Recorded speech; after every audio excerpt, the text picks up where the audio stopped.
Hey Brenna, this is Mrs. Skogland. Just wanted to give you a little bit of feedback on your summer assignment. And so we're mostly going to be talking through this chapter 10, or the afterword question, since that was what you starred, but I'll kind of reference some other things as we go through the video as well.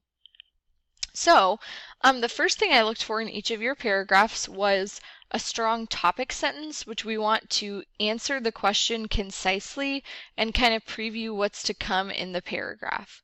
So I think you in a lot of your paragraphs, Brenna, kind of alluded to the question, but you didn't come right out and answer it.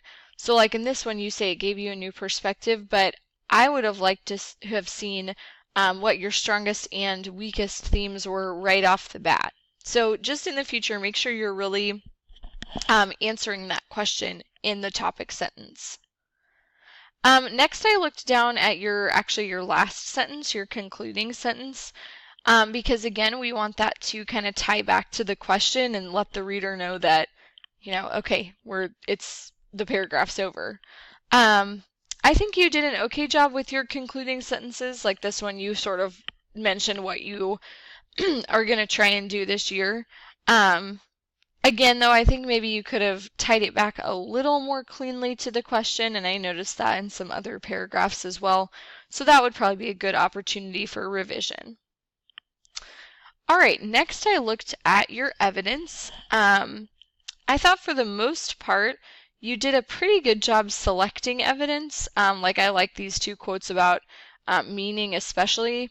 The only thing, and I noticed this in a few other paragraphs as well, there were some times where I wanted the evidence to be a little more related to the question. Like in this paragraph, I think you missed an opportunity to find a quote about play, to have like one about play and one about meaning. So just kind of something to think about there. Something that we would definitely want to go back and revise is how you're embedding these quotes, Brenna. Just because like a lot of times your quotes are just sentences hanging out on their own. And what we want, since it's your writing, you should always be introducing that quote. Even if it's something just as simple as, Pink explains, man's main concern, blah, blah, blah. So we'll want to go back and make sure that those quotes aren't just by themselves. All right, next on commentary. I thought you did a pretty good job with commentary, and I forgot to mark it, so I'll do that now. I think that you are definitely on the right track of not just like summarizing these quotes. So I liked how, like with play, you talked about why that's important to your day. That was good. I think just maybe continuing to expand your commentary and get back to the question directly will help in the future too.